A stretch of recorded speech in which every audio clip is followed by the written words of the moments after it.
ئەما هەروەها ئیمامی نەسەفی ڕەحمەتی خوای لێ بێ فەرمێ ڕەد لەو کەسانە ئەداتەوە کە ئەڵێن نابێ پێغەمبەر بترسێ، بەڵام لە ڕاستیە ئەمە قسەیەکی حەق نییە، چونکە پێغەمبەرانیش وەکو خەڵکیێکی ترن و ترسەکەشیان ترسێکی غەریزی طبیعیە. ترس دوو جۆری هەیە، ترسێکیان هەیە غەریزیە، ئەو لەوە ترسە سیارە لێدا و منە ترسم کارەبا لێمدا، ئەوە ترسێکی شەڕی پێ بفرۆشێ و ئەیان لە درڕندەیەگە ترسێەوە ترسە سەگە پەلاماری بدا و ئەوان لە تاریکی ئەترسێ و لە جنە ترسێ و هەرێکە شتێک غەریزی لە شتێکیا لە چەند شتێکە ترسێ. ئەو شتێ ئەو ترسێک کە خوای گەورە قبوڵی ناکە ئەوەیە کە ترسێک بێت لە بەشەر وای لێ هاتووە بەیانی حەقی پێ نەکرێ. من لە ترسی تاغوتێک نەوێرم حەق بەیان کەم، تۆ لە ترسی تاغوتێک نەوێری ئەو حەقی کە لەلاتە دەربارەی ئیسلام ڕوونی بکەیتەوە بۆ کەس.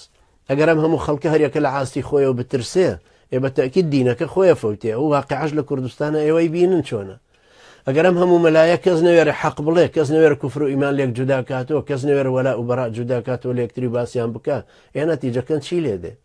نەتیجەتەن ئەوەیە ئەو حاڵەیەکە بەسەر ئەو میلەتە کوردەیە هاتووە، کابرایکی تاغوتی حەلمانی ملحیدی مرتەدی دوور لە دین، سەرخۆش چەقۆچێش جەلاد عەمیلی ئەموو ئەو هەر ڕۆژەی بە دەزیەکێکەوەیە هاتووە لەو خەڵکە بووە بە شێر، هاتووە بووە بە شوان، بە کەیفی خۆی خەڵک ڕاوەنێ بووە بە سەگی شوانە کرد.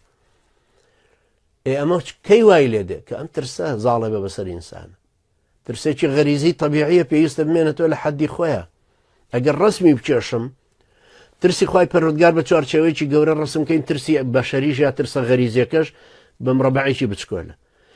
ترسە مرەبعەکە ئەمەی ناو بچکۆلەکە کە ئیجازە دراوە، ئەگەر گەورەتر بوو دێتە ناو ئەم مرەبعە گەورەیەوە لە مافی خوای گەورە خوا.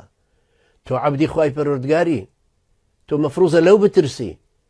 قەدەر هەموو شتێکی بەدەست ئەوە، توانا بەدەست ئەوە، ئیرادەکان بەدەست ئەوەن، هەموو شتەکان ئەو بڕیاریان لەسەردا. تۆ خۆڕسقت لە سجن نەبێ کەس نادواتە سجن بیخۆی. کەوا بوو بۆچی ئەوەندە ئەترسی؟ بەڵام لێرە کە باسی سەیدنا موسا کە ئەم چیرۆکەیەکێک لە دەرسەکانیشی ئەوەیە، مەسەلەی خەوف و ئەمانە. هەموو چیرۆکە کەوای هەست پێ یەکەین چۆن ئەم سەیدنا موسا یەکەم جارەوە دەخەل المەدینەة على حین غەفلەة من ئەهلیها بە حەزەرەوە هیچ شتێکی نەکرد، بەڵام لێرە ئێستا قەتڵێکی کردووە فأصبح في المدينة خائفا. خائفیش وەکوتم ئیسمی فاعلە، یعنی الثبوت والدوام، ترسێکی بەردەوامی لە دڵایە.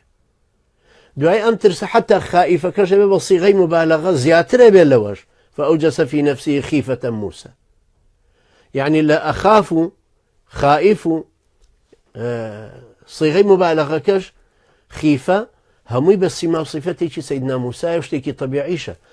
جاوك السيد قطب رحمة الله عليه بيفرمي أما سمتي صفتي شخصيتي انفعالية، دائما أوانيك خلشي شاخن يا خلشي بيابان صفته سماي انفعاليا زورتر بودروسة بالرلاني نفسية، يعني زوتو رابع زو هدية بيتو زو بلامار دا دواي بشيمانة بيتو. أما يجيك لو صفتانا أقر تماشاي صفتي بيغمبران بكين سلامي خوان ليبي، يعني كسايت يكاني ناو سورة يوسف على نبينا عليه الصلاة والسلام أبينين هرشي لدور برمان لم أنماطانا لم نوعاني نفسيتي خلق كانن كإمش لهمو الرجك همو جارك لهمو جيلك أبين رن شوك خواي بردير كباسي أو نوعاني كردو للقرآن حتما بو همو جيلكاني مرفاتي باس كردو بو إمش همو نوعيتي لدور بري خمان أبيني.